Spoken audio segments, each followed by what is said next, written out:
Hello guys, good evening to all of you. Once again, welcome back on my YouTube channel Learn with Concept by Ashna Sharma. Now it's signing in. It's me. How are you all? I think आप सभी अपने घर पे अच्छे होंगे.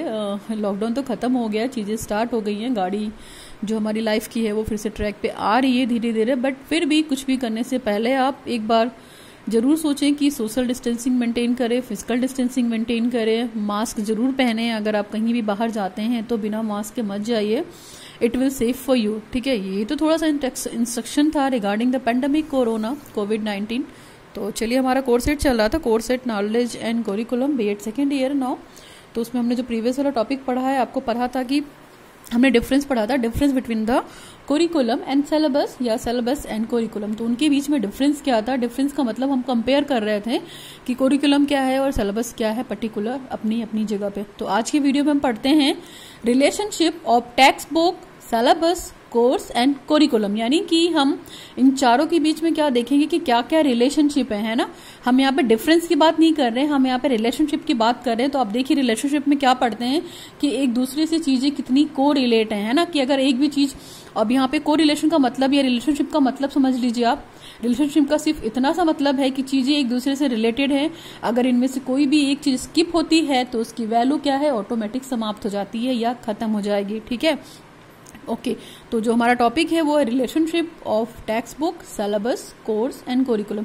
Text book जो आप पढ़ते हैं, सिलेबस जो कोर्स आप पर्टिकुलर पढ़ते हैं, और जो कोर्स है हमारा पर्टिकुलर जिस भी चीज़ के लिए हम लेना चाहते हैं, किसी भी चीज़ के लिए, चाहे हम इंजीनियरिंग कर रहे हैं, चाहे एजुकेशनल फील्ड में बीएड कर रहे हैं, या कोई स्पोर्ट्स एक्टिविटी करने जा रहे हैं, या कोई भी स्पोर्ट कोर्स करना चाह रहे हैं, कंप्यूटर कोर्स करना चाह रहे हैं, तो पर्टिकुलर हर चीज़ के लिए जो अलग अलग कोर्स है उसकी बात करते हैं. और करिकुलम क्या है? ओवरऑल पाठ्यक्रम है.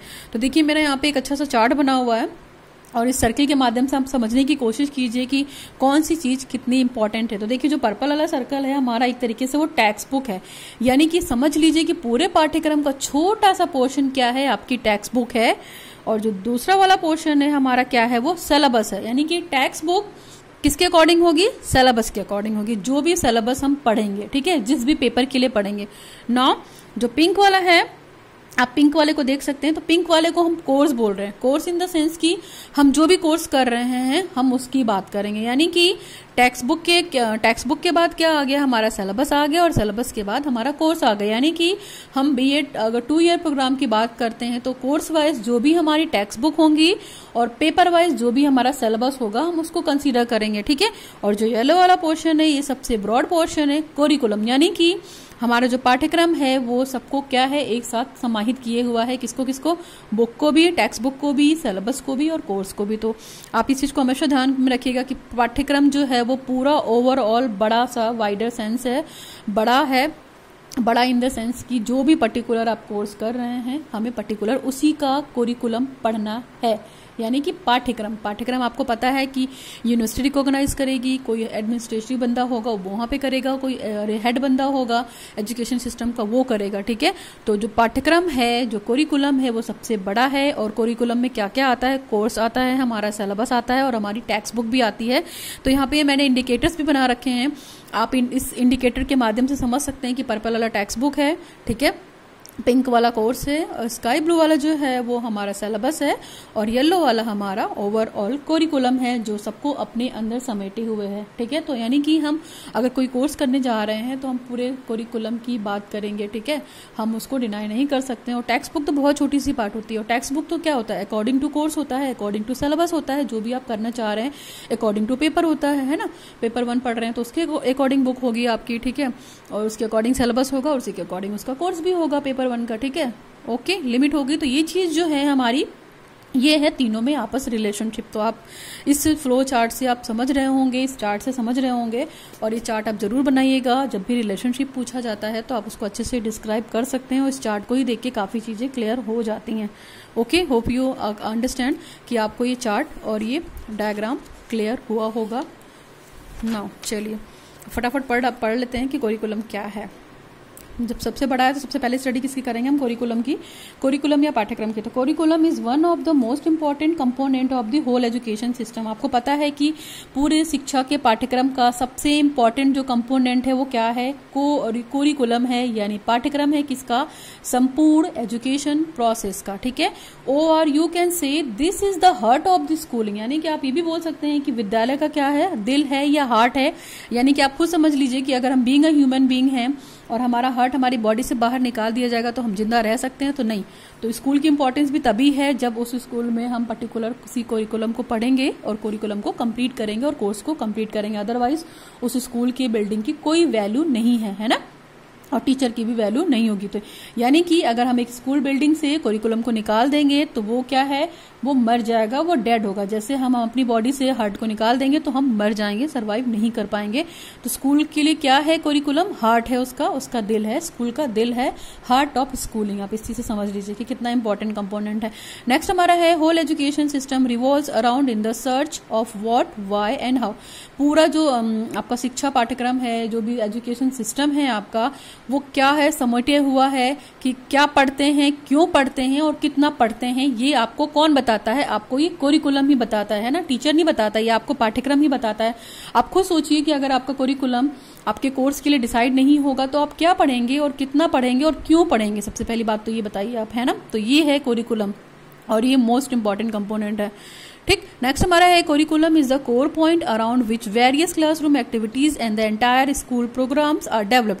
कोरिकुलम क्या होता है, पूरे जो आपका सिलेबस है, जो भी आप कोर्स रन करा रहे हैं, वो सबका ओवरऑल पार्ट होता है, कोर पॉइंट होता है। और ये हर क्लासरूम में एक्टिविटी भी कराने के लिए एम्फेसिस करता है और स्कूल में जितने प्रोग्राम होते हैं आपके डेवलपमेंट के लिए उसको भी रन कराता है। यानी कि कोरिकुलम आपकी स्टडी से देखता है, बुकिश नॉलेज को भी चेक करता है, आपकी फिजिकल नॉलेज को भी चेक करता है, मेंटल नॉलेज को भी चेक करता है। ओवरऑल डेवलपमेंट की बात कौन करता है, कोरिकुलम। ओके, नेक्स्ट पॉइंट है हमारा, it refers to the conditional experiences that the learner should undergoes the during a certain phase of their lives। देखिए ये एक कंडीशनल एक्सपीरियंस है, conditional experience in the sense की जो भी पर्टिकुलर आप कोर्स पढ़ रहे हैं वो कोरिकुलम उसी चीज के लिए सेट होगा, ओके। दूसरी चीज के लिए वो सेट नहीं होगा। और यहाँ पे लर्नर, मान लीजिए हम 2 साल का बीएड कोर्स कर रहे हैं तो वो लर्नर को पता है कि हमारा बीएड कोर्स कब कंप्लीट होगा, जब हमारा 2 साल का पीरियड कंप्लीट हो जाएगा। और 2 साल की पीरियड के हिसाब से जो भी हमारा कोरिकुलम बनाया है हमारी यूनिवर्सिटी ने, वो हमको पूरा करना है, ओके। तो ये एक फेज होता है, एक फेज के लिए हो सकता है, लाइक 2 साल का है तो 2 साल के लिए कोरिकुलम होगा, 1 ईयर है तो 1 ईयर के लिए कोरिकुलम होगा, 4 ईयर है तो वो 4 ईयर के लिए कोरिकुलम होगा। जिससे अभी हम बात कर रहे हैं कि इंटीग्रेटेड बीएड आने वाला है 4 ईयर्स का, 10+2 के बाद, तो उसका जो कोरिकुलम होगा वो बीएड, आप ये सोचिए कि वो 4 साल पूरा करने के बाद आपको बीएड की डिग्री मिलेगी। तभी वो, जब आप उस 4 साल की पीरियड में जो भी आपका कोरिकुलम आप बनाया गया है 4 साल के बीएड के लिए, जब वो डिग्री मिलेगी तो वो कोरिकुलम आपको उससे पहले आपको कंप्लीट करना पड़ेगा, ठीक है। ऐसा नहीं है कि आपने फर्स्ट ईयर कर लिया, सेकेंड ईयर कर लिया और 2 साल नहीं किया और आपको डिग्री दे दी, तो ऐसा नहीं है। एनईपी 2020 के अकॉर्डिंग, नेशनल एजुकेशन पॉलिसी के हिसाब से, तो जो भी 4 साल का सिलेबस डिसाइड होगा, कोरिकुलम डिसाइड होगा, उसके अंदर सिलेबस भी आ जाएगा, कोर्स भी आ जाएगा और आपकी टेक्स्ट बुक भी आ जाएगी। तो ये डिफरेंस है, ये एक्सपीरियंसेस होते हैं। चलिए फटाफट पढ़ते हैं कि पुराने पीरियड में क्या थे। कोरिकुलम इन वेरियस पीरियड, यानी कि बहुत सारे जो पीरियड हैं, जैसे लाइक हमने पढ़ा था ancient period, medieval period and British period. Ancient period में ही हमारा वैदिक और बौद्ध आता है। आपको ये भी पता है, हमारे जेंडर स्कूल एंड सोसाइटी वाले वीडियोस में इस पर बहुत सारी बात हुई है। अगर आपने उन वीडियोस को नहीं देखा है तो आप देख सकते हैं, उसकी भी प्लेलिस्ट बनी हुई है, course 6 gender school and society, ठीक है। तो आप देख सकते हैं कि एंशियंट पीरियड में मैंने बहुत कुछ पढ़ाया हुआ है, मिडिवल में पढ़ाया हुआ है, ब्रिटिश में पढ़ाया। तो कोरिकुलम क्या था एंशियंट पीरियड में, देखिए बहुत ही नैरो था, मतलब कुछ भी क्या था, फिक्स नहीं था। एंशियंट पीरियड यानी प्राचीन काल, तो उस समय क्या थे, वेद थे, उपनिषद थे पढ़ने के लिए, और हम कहाँ पढ़ते थे, गुरुकुल में। पूरा शांत वातावरण होता था। यानी कि जो वैदिक पीरियड था हमारा, वैदिक पीरियड भी बोल सकते हैं इसको, बौद्ध पीरियड भी, तो वैदिक पीरियड में हम गुरुकुल में पढ़ते थे, बौद्ध पीरियड में हम मठशालाओं में पढ़ते थे, मठ में पढ़ते थे। और वहाँ का पर्टिकुलर जो कोरिकुलम था या पाठ्यक्रम क्या था, बच्चों को ये सिखाया जाता था, वेदों की नॉलेज सिखाई जाती थी, उपनिषद की, पुराण की, और ये कहाँ पे, गुरुकुल में। मिडिवल पीरियड में क्या था हमारा, उर्दू पढ़ने के लिए कोरिकुलम था हमारा, पर्शियन के लिए था, संस्कृत के लिए था, वो भी कहाँ, घर पे, Sanskrit at the home. Urdu और पर्शियन मेन था कहाँ पे, मिडिवल पीरियड। और इसी मिडिवल पीरियड को हम लोग मुस्लिम काल बोलते हैं। तो उस समय भी कोरिकुलम जो था हमारा क्या था, उर्दू पढ़ना था और पर्शियन पढ़ना कंपलसरी था पाठ्यक्रम में, और संस्कृत आपको घर पे शिक्षा दी जाती है। ब्रिटिश पीरियड यानी कि ब्रिटिश काल की बात करते तो इसमें रीजनल लैंग्वेज आ गई थी और इंग्लिश भी आ गई थी हमारे पाठशालाओं में और हमारे स्कूलों में, ठीक है। यानी कि कुछ कुछ डेवलपमेंट स्टार्ट होने लगा था एजुकेशन सिस्टम में। रीजनल लैंग्वेज की बात करने लगे थे कि हम जिस एरिया में रह रहे हैं, जिस रीजन में रह रहे हैं, वहां की लैंग्वेज को पर्टिकुलर यूज करें। फिर इसके बाद इंग्लिश भी हमारे स्कूलों में आ गई थी, क्योंकि स्कूल में उस समय इंग्लिश कंपलसरी करने लगे थे। इसलिए क्योंकि देखिए बिना इंग्लिश के हम कहीं भी सर्वाइव नहीं कर सकते हैं, ठीक है। हिंदी हमारी मातृभाषा है, मदर टंग है, लेकिन हम हिंदी बोल के पूरे वर्ल्ड में सर्वाइव नहीं कर सकते हैं, पूरे वर्ल्ड में जॉब नहीं कर सकते हैं। तो इसलिए इंग्लिश को प्रेफरेंस देना स्टार्ट कर दिया गया था ब्रिटिश पीरियड से ही, और फिर वो मॉडर्न पीरियड में आकर बहुत अच्छा हो गया। और आज की डेट में आपको पता है कि इंग्लिश की वैल्यू क्या है, ठीक है। तो ये हम लोगों ने कोरिकुलम पढ़ा कि इन तीनों पीरियड में क्या क्या कोरिकुलम था। तो देखिए अब बहुत लिमिट कोरिकुलम था, बहुत ब्रॉड कोरिकुलम नहीं था हमारे प्रीवियस पीरियड में। चलिए नेक्स्ट आ जाइए, फटाफट पढ़ते हैं। नेक्स्ट में दे रखा है हमारा कोरिकुलम लेवल के हिसाब से देख लेते हैं क्या है। Primary level, middle level, secondary level, senior secondary level. तो जो भी हमारा ये बना हुआ है चार्ट, आप पिक्स वगैरह, डायग्राम वगैरह, आप इसे प्लीज फॉलो करिए, प्लीज कंसीडर करिए। आपके एक अच्छे बीएड में आंसर लिखने के लिए सारे ये नोट्स बेटर हैं एंड बेस्ट हैं, इससे बेस्ट कुछ नहीं हो सकता और आपको यूट्यूब पे मिलेगा भी नहीं, ठीक है। तो प्लीज आप इस नोट्स को जरूर फॉलो कीजिए। देखिए प्राइमरी लेवल में हमारा पाठ्यक्रम क्या था। प्राइमरी लेवल आपको पता है 1 to 5 ईयर्स, ठीक है। तो प्राइमरी लेवल में प्राइमरी लेवल के पाठ्यक्रम की जो एज थी वो 1 to 5 ईयर्स थी। मिडिल की क्या थी, 3 ईयर्स थी। प्राइमरी लेवल का मतलब आप यहाँ पे समझ रहे हैं, देख लीजिए, समझ लीजिए, दो तीन चीजें समझ लीजिए। देखिए अगर हम प्राइमरी लेवल की बात करते हैं, ठीक है, प्राइमरी और मिडिल, और इसके बाद में हमारा आ गया सीनियर सेकेंडरी, या सेकेंडरी भी बोल सकते हैं आप, सेकेंडरी लेवल, ठीक है। ये सारे लेवल हैं, ये लेवल है, ये लेवल है।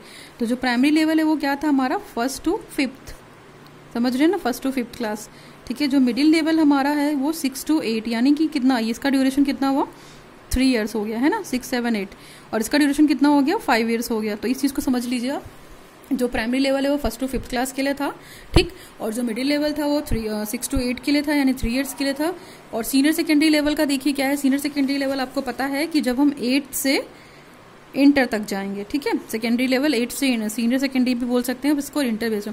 तो ये कितना पीरियड था हमारा, ये टोटल पूरा हमारा पीरियड हो गया 4 ईयर्स का। तो आप इस चीज को भी ध्यान रखिएगा, मैंने यही चीज वहां पे डायग्राम में बनाई हुई है, और इसमें डिफरेंसेस और कंफ्यूज बिल्कुल मत होइएगा, होपफुली, ठीक। 1st to 5th प्राइमरी हो गया, ये कितने साल की थी, 5 ईयर्स की। मिडिल आपको 6 to 8 3 ईयर्स की हुई, और सेकेंडरी और सीनियर सेकेंडरी 8 to 12, ठीक है। ये 4 ईयर्स का प्रोग्राम था। तो उस समय ये पाठ्यक्रम का सिस्टम था, उस समय ये कोरिकुलम का सिस्टम था, ठीक। नेक्स्ट देख लीजिए हमारा कोरिकुलम, ये कोरिकुलम फेज है। कोरिकुलम फेज में आप हेडिंग डाल के ये चार्ट बना सकते हैं। नेक्स्ट है हमारा it refers to all the lessons and the academic content taught in a school और इन अ स्पेसिफिक कोर्स और प्रोग्राम। पर्टिकुलर जिस भी हम क्लास में पढ़ रहे हैं, जिस भी स्कूल में पढ़ रहे हैं, वो अपने अपने कोर्स के हिसाब से, अपने अपने प्रोग्राम के हिसाब से पढ़ाया जाता था। अगर हम प्राइमरी लेवल में है तो वहाँ का कोर्स पढ़ाया जाएगा, मिडिल में है तो मिडिल का, और सेकेंडरी और सीनियर सेकेंडरी लेवल में तो है वहाँ का कोर्स पढ़ाया जाएगा। नेक्स्ट हमारा it is an idea for the course of deeds and experiences which will guide children into the becoming adult and stabilize a place in the adult society। यानी कि ये जॉन फ्रैंकलिन बॉबिट का कहना था कि कोरिकुलम क्या है, एक आइडिया बताता है आपको कि आपको जो भी कोर्स करना है, उससे जो भी कोर्स करना है, या एक आइडिया और एक एक्सपीरियंस बताता है कि पर्टिकुलर आप जो भी कोर्स करना चाह रहे हैं, कोरिकुलम उसको क्या करता है, बताता है कि हाँ हमें उसके अंदर क्या क्या पढ़ना है, और वो कितनी गाइडलाइन देता है आपके आने वाले दिनों के लिए, जब आप अडल्ट फेज में आ जाएंगे या पर्टिकुलर आप अपने आप को सोसाइटी में स्टेबलाइज करेंगे। तो समझ सकते हैं कि कोरिकुलम क्या है। कोरिकुलम फेज आपको यही बताता है कि वहाँ पे एक्सपीरियंस बताता है, आपको पूरे कोर्स की स्टडी बताता है कि कोरिकुलम में हमने क्या क्या पढ़ा है, कितना कितना पढ़ा है, और सोसाइटी में अपने आप को कैसे स्टेबलाइज करेंगे। बुक्स की बात करते हैं हम, तो बुक्स में देखिए लैंग्वेज था उस समय। बुक्स के लिए हम लैंग्वेज की बुक यूज करते थे, साइंस की बुक यूज कर सकते थे, मैथ की बुक यूज कर सकते थे। कोरिकुलम क्या है, एक तरीके का आइडिया है, एक तरीके का कोर्स है, और एक तरीके का एक्सपीरियंस है जो हमें करने से मिलता है, ठीक है। और वो हमें कब अचीव होगा, जब हमारा कोरिकुलम पर्टिकुलर जितने भी ईयर का हो वो पाठ्यक्रम कंप्लीट करते हो। लाइक अगर हम बीएड की बात करते हैं तो बीएड का जो कोरिकुलम है, पाठ्यक्रम है, वो 2 साल का है, ठीक है। उसमें जितनी भी बुक्स आएंगी आपकी, जो भी सिलेबस आएगा, जो भी आपकी टेक्स्ट बुक आएगी, वो कोरिकुलम सबको कंप्लीट करेगा, ठीक है। अगर हम बुक की बात करते हैं तो बुक देखिए यहाँ पे लैंग्वेज की बात की है हमने, साइंस की बात की है, मैथमेटिक्स की भी बात की है। और उस समय अगर पाठ्यक्रम जो था प्रीवियस टाइम में अगर हम देखेंगे तो गेम्स भी था, एग्जाम भी होते थे, कल्चरल एक्टिविटी भी होती थी, प्रोजेक्ट भी होता था, ट्रिप्स भी होती थी। ट्रिप्स को यहाँ पे हम एक्सकर्शन भी बोल सकते हैं, जिसे टूर के माध्यम से शिक्षा लेना। फिर एक्सपेरिमेंटेशन की बात करते हैं और हम कंपटीशन की बात करते हैं। तो एक तरीके से कोरिकुलम आपको इतनी सारी गाइडलाइन दे रहा है और इतनी सारे एक्सपीरियंसेस भी दे रहा है, ठीक है। तो that is more about the curriculum. चलिए अभी हम पढ़ते हैं डेफिनेशन ऑफ कोरिकुलम। तो ये डेफिनेशन मैं अपने बहुत सारे प्लेलिस्ट में डाल चुकी हूँ, आप देख लीजिएगा, वहाँ पे बहुत सारी होंगी। और यहाँ पे मैं बस केवल कनिंघम की कोरिकुलम की डेफिनेशन को थोड़ा सा डिफाइन कर रही हूँ। और डेफिनेशन का वीडियो पड़ा हुआ है, अगर आप देखेंगे तो एक वीडियो मेरा डेफिनेशन ऑफ कोरिकुलम करके पड़ा हुआ है पैडागोजी वाले पोर्शन में, आप वहां से उसकी हेल्प ले सकते हैं। डेफिनेशन ऑफ कोरिकुलम, कोरिकुलम का मतलब पाठ्यक्रम। तो Cunningham has describe the curriculum concept is a very apt वे।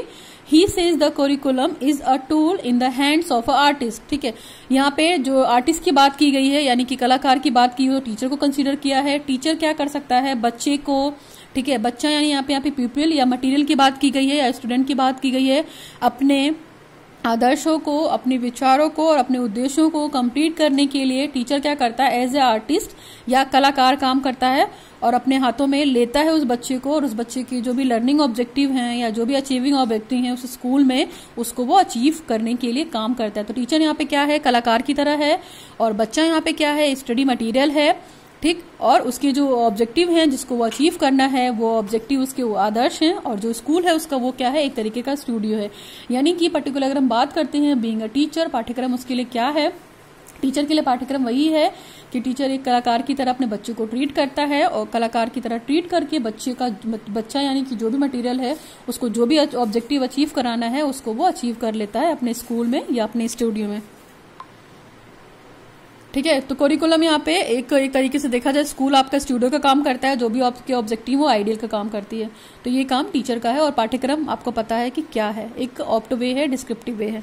तो यहाँ पे मैंने लिखा हुआ है कोरिकुलम आपको पता है लैटिन वर्ड है, क्यूरियो से डिराइव हुआ है, जिसका मतलब होता है to run, course of run, field of run. यानी कि कोरिकुलम एक दौड़ का मैदान है, जैसे घोड़े दौड़ने के लिए हम कोर्स का यूटिलाइजेशन करते हैं, कोर्स की एक लिमिट बाउंड्री होती है। तो पर्टिकुलर हर कोर्स के लिए हर कोरिकुलम अलग होगा, यानी कि हम कोई भी कोर्स कर रहे हैं तो उसके लिए एक लिमिटेशन होगी, कौन, कोरिकुलम। हमें कितना पढ़ना है, कैसे पढ़ना है और क्यों पढ़ना है, ये आपको कौन बताएगा, कोरिकुलम बताएगा। और कोरिकुलम नहीं होगा तो आपको स्कूल बिल्डिंग की भी कोई वैल्यू नहीं है, टीचर की भी कोई वैल्यू नहीं है। ठीक है, तो इस तरीके से हम कंसीडर कर सकते हैं कि कोरिकुलम क्या है, एक तरीके से हार्ट है किसका, स्कूल का। Now we come to the next page. The curriculum comprises of all the subjects including the whole subject of the particular school, college और board. Particular जो भी स्कूल होगा या जो भी कॉलेज होगा, जिस भी बोर्ड से आप पढ़ रहे हैं उसका सिलेबस उसके अकॉर्डिंग होगा, उसका करिकुलम उसी के अकॉर्डिंग होगा, जो पूरे होल सिलेबस को कवर करेगा। लाइक सोशल साइंस है तो सोशल साइंस का करिकुलम अलग होगा, मैथमेटिक्स का अलग होगा, फिजिक्स का अलग होगा, केमिस्ट्री का अलग होगा और बायोलॉजी का अलग होगा। ओके, नाउ ये तो हमने पूरी बात की करिकुलम की कि करिकुलम क्या है, और हम यहाँ पे रिलेशनशिप पढ़ रहे हैं between the curriculum, course, syllabus and text book. तो अभी हमारा जो दूसरा कंटेंट है वो कोर्स है। तो कोर्स को देखिए हम यहाँ पे क्या कंसीडर करते हैं, course and syllabus both are a subset of curriculum. यानी कि कोर्स और सिलेबस क्या है, करिकुलम का एक सबसेट है, यानी कि एक छोटा सा पोर्शन है। फॉर एग्जाम्पल जैसे हम मैथ्स करिकुलम की बात करते हैं तो मैथ्स करिकुलम में content the various courses like algebra, geometry and trigonometry. तो यानी कि अगर हम एल्जेब्रा, ज्योमेट्री या टेग्नोमेट्री पढ़ रहे हैं तो किसका करिकुलम है, वो मैथ्स का करिकुलम है। और जो अलजेब्रा है, ज्योमेट्री है, टेग्नोमेट्री है, वो क्या है, एक तरीके से कोर्स है, जिसको हम पर्टिकुलर एक बुक के माध्यम से, टेक्स्ट बुक की बुक के माध्यम से कंप्लीट करने की कोशिश करते हैं। Okay, now we come to the next page. Syllabus, curriculum क्या था, एक तरीके से एक सबसेट था किसका, जो कोर्स था हमारा वो करिकुलम का एक सबसेट होता है। सिलेबस की बात करते हैं, सिलेबस क्या है, syllabus comprises of the all topics of the each subject. Particular जिस भी सब्जेक्ट को हम पढ़ रहे हैं उसका सिलेबस अलग अलग होगा और टॉपिक के अकॉर्डिंग होगा, which are to be the taught in the particular institution और स्कूल और बोर्ड। पर्टिकुलर हम जिस भी सब्जेक्ट की बात करते हैं, जिस भी कोर्स की बात करते हैं, जिस भी सिलेबस की बात करते हैं, वो यूनिवर्सिटी और स्कूल की बोर्ड के अकॉर्डिंग पढ़ते हैं। लाइक हमारा जो भी अगर क्लास फर्स्ट के सिलेबस की बात करते हैं तो हम क्लास फर्स्ट के सिलेबस को कंसीडर करेंगे, सेकंड की बात करते हैं तो हम सेकंड के सिलेबस को कंसीडर करेंगे। लाइक यहाँ पे जो एग्जांपल दे रखा है क्लास फर्स्ट का जो सिलेबस है, तो हमें क्या क्या पढ़ना पड़ेगा क्लास फर्स्ट के सिलेबस में। अल्फाबेट्स बताना पड़ेगा बच्चों को, माई सेल्फ बताना पड़ेगा, नाउन बताना पड़ेगा, प्रोनाउन बताना पड़ेगा और एक्शन वर्ब करके चीजों को बताना पड़ेगा। तो ये क्या है, हमारा क्लास फर्स्ट का सिलेबस है और ये हर स्कूल का अलग होगा, हर बोर्ड का अलग होगा, पर्टिकुलर इंस्टीट्यूशन का भी अलग अलग होगा, और जिसे हम स्कूल में पढ़ते हैं या किसी संस्थान में पढ़ते हैं या बोर्ड के माध्यम से पढ़ते हैं, ठीक है। और डिसाइड कौन करता है, पर्टिकुलर बोर्ड या स्कूल। नेक्स्ट है the grammar syllabus included, like grammar की अगर हम बात करते हैं तो वहां पे हम टेंस पढ़ते हैं, मॉडल्स पढ़ते हैं, यूज ऑफ पैसिव वॉइस भी पढ़ते हैं। टेंस पढ़ लिया हमने, मॉडल्स पढ़ लिया, यूज ऑफ पैसिव वॉइस भी पढ़ लिया। तो ये कहीं ना कहीं देखा जाए तो क्या है, एक तरीके से इंग्लिश का सिलेबस है, यानी कि इंग्लिश में बहुत सारा पाठ्यक्रम आ जाएगा, उसमें टेंस भी होगा, मॉडल भी होगा, ग्रामर भी होगा। तो ये क्या है, ग्रामर सिलेबस। ग्रामर सिलेबस की अगर हम बात करते हैं तो हमारा टेंस भी आ जाएगा, मॉडल्स भी आ जाएगा और पैसिव वॉइस भी आ जाएगा। नेक्स्ट हमारा है सब्जेक्ट भी आएगा जिसको वर्क कनकर्ड बोलेंगे। इसके बाद रिपोर्टिंग आ जाएगा, ठीक है। इसके बाद कमांड एंड रिक्वेस्ट आ जाएगा, स्टेटमेंट्स एंड क्वेश्चंस। तो ये सब क्या आएगा, कहीं ना कहीं ग्रामर सिलेबस में आएगा और ये आपको पढ़ना ही पड़ेगा, चाहे टेंस हो गया, चाहे मॉडल हो गया, चाहे आपका पैसिव वॉइस हो गया। इसके बाद वर्ब की बात करते हैं हम, रिपोर्टिंग की बात करते हैं, और रिपोर्टिंग में भी क्या है, कमांड एंड रिक्वेस्ट वाले, फिर इसके बाद स्टेटमेंट्स वाले, फिर क्वेश्चंस वाले, और क्लॉजेस भी आते हैं। क्लॉजेस में हम नाउन क्लॉजेस पढ़ते हैं, एडवर्ब क्लॉजेस पढ़ते हैं और रिलेटिव क्लॉजेस पढ़ते हैं। पर्टिकुलर ये क्या है, इंग्लिश ग्रामर की यहाँ पे बात हो रही है, ठीक है। और नेक्स्ट है जो 7 वाला है, डिटर्मिनेट्स पढ़ते हैं। इसके बाद हम प्रीपोजिशन भी पढ़ते हैं। तो जिनका इंग्लिश लैंग्वेज है वो इस चीज को बेटर तरीके से समझ सकते हैं और बेटर तरीके से पढ़ सकते हैं। तो ये क्या है, एक ग्रामर सिलेबस है। तो सिलेबस हमने यहाँ पे एज ए एग्जाम्पल लिया था कि सिलेबस को किस तरीके से हम कंसीडर करेंगे। तो सिलेबस क्या है, पर्टिकुलर किसी कोर्स का छोटा सा क्या है, सबसेट है या पोर्शन है, ठीक है, जिसको हम सिलेबस कहते हैं। Now we come to the text book and last. Text book क्या होती है, देखिए आपको पता है टेक्स्ट बुक बहुत इंपॉर्टेंट है। टेक्स्ट बुक भी एज अ टूल काम करती है, टीचर के लिए भी और लर्नर के लिए भी, है ना। अगर टेक्स्ट बुक नहीं होगी तो हम अपनी नॉलेज को आइडेंटिफाई नहीं कर पाएंगे और पर्टिकुलर क्लियर भी नहीं कर पाएंगे। Now text book are the particular books which include the syllabus. Text book आपकी क्या होती है, आपके सिलेबस और कोर्स को कंप्लीट करती हैं, यानी कि जिस क्लास के लिए आप जो सिलेबस पढ़ेंगे पर्टिकुलर बुक वो उसी के लिए होगी। जैसे साइंस होगी, मैथ्स हो गई, इंग्लिश हो गई, उन सब के लिए अलग अलग सिलेबस की बुक होगी, टेक्स्ट बुक होगी। नेक्स्ट पॉइंट हमारा दे रखा है, there can be the number of books which compare the respective syllabus. बहुत सारी बुक्स होती हैं जो सिलेबस के अकॉर्डिंग होती हैं, जिनको हम क्या करते हैं, as a text book consider करते हैं। और हर कोर्स के लिए, हर सिलेबस के लिए पर्टिकुलर एक टेक्स्ट बुक आपके पास होनी चाहिए। It will go help for you because of that कि टीचर हर चीज नहीं बता सकता है, टीचर सिर्फ समझा सकता है, बाकी बच्चों को बुक से गाइडलाइन लेनी पड़ेगी। नेक्स्ट है, text book may be used as a teaching learning material. आपको पता है कि टेक्स्ट बुक को हम कैसे यूज करते हैं, टीचिंग लर्निंग मटेरियल के तौर पे यूज करते हैं जब हम while teaching in the classroom aids in the process of education. जब भी हम शिक्षक प्रक्रिया को निभाते हैं तो हम टीचिंग मटेरियल एड में हम बुक को कंसीडर करते हैं। जैसे टीचिंग मटेरियल एड की बात करते हैं तो हम मॉडल भी यूज करते हैं, ठीक है, और डेमोस्ट्रेशन भी करते हैं। लेकिन एक बुक भी जो है, बुक को भी हम टीचिंग लर्निंग मटेरियल के तौर पे यूज करते हैं, यानी कि बुक भी क्या है, आपका एक टूल है, एक टीचिंग मटेरियल एड है, टीचिंग लर्निंग मटेरियल एड है। Now text books serves as a manual of instruction. और टेक्स्ट बुक आपको पता है कि टेक्स्ट बुक पर्टिकुलर जो भी हमारे निर्देशक होते हैं, मतलब जो भी हमें निर्देश देने होते हैं पर्टिकुलर सिलेबस के लिए, पर्टिकुलर कोर्स के लिए, वो क्या करते हैं, निर्देश देते हैं। यानी कि हमारी जो साइंस की बुक होगी तो वो साइंस जो भी उसका इंस्ट्रक्शन होगा या जो भी उसका मैनुअल होगा वो कैसा होगा, वो साइंस के लिए होगा। Text book are called the teacher in print. Text book देखा जाए तो एक तरीके से हम ये बोल सकते हैं कि टीचर को प्रिंट कर दे दिया गया, यानी कि एक तरीके से बोला जाए स्टडी मटेरियल बोल दिया आपने या नोट्स प्रिपेयर कर लिया, तो वो आपको वहां पे हेल्प करते हैं। अगर आपके पास टीचर नहीं है पर्टिकुलर किसी गाइड का या किसी पेपर का या कोर्स का, तो आप उस बुक की सहायता से पढ़ सकते हैं और आप उस बुक को एक टीचर प्रिंटिंग मटेरियल भी समझ सकते हैं कि हाँ ये टीचर है और इस टीचर से हम पढ़ रहे हैं। उस बुक को as a teacher printer consider कर सकते हैं। नेक्स्ट हमारा है text book develops the study habit. Text book से हमारे अंदर पढ़ने की जो प्रवृत्ति होती है उसका विकास होता है और बहुत जरूरी है, हमें टेक्स्ट बुक पढ़नी ही चाहिए। इससे हमारी नॉलेज में इलेबरेशन होता है, एक्सपेंडेशन होता है और बहुत सारी नॉलेज हमें टेक्स्ट बुक से पढ़कर मिलती हैं। नेक्स्ट हमारा है text books helps the student in the competition of their homes assignment, revision of their lesson and class work. मान लीजिए टीचर कोई प्रोजेक्ट वर्क दे रहा है बच्चों को या कोई भी असाइनमेंट दे रहा है घर के लिए और लेसन प्लान वगैरह भी दे रहे हैं और क्लास वर्क भी मिल रहा है, तो वो टेक्स्ट बुक क्या करेगी, उस प्रोजेक्ट को कंप्लीट करने में या असाइनमेंट को कंप्लीट करने में आपको हेल्प करेगी। यानी कि text book as a tool बहुत अच्छा काम कर रही है। नेक्स्ट हमारा है text book are the essence of text book method of the teaching.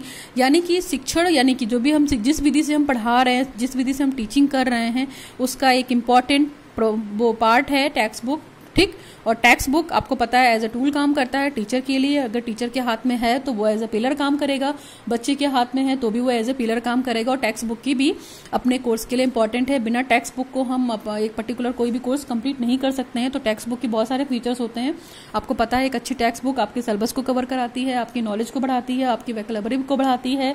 और टेक्स्ट बुक की जो हैबिट है, रीडिंग हैबिट लाती है हमारे अंदर, हमारी गलतियों को भी इम्प्रूव करती है। तो टेक्स्ट बुक की हमारे कोर्स में, हमारे सिलेबस में बहुत इंपॉर्टेंट है। तो यहाँ पे हमने जो पढ़ा रिलेशनशिप के क्या है टेक्स्ट बुक में, ठीक। इसके बाद हमने पढ़ा सिलेबस में क्या रिलेशनशिप है, इसके बाद हमने कोर्स में पढ़ा है, ठीक। और सबसे लास्ट में हमने करिकुलम में पढ़ा। तो ये जो हमारा रिलेशनशिप वाला कॉन्सेप्ट था क्लियर होता है यहाँ पे।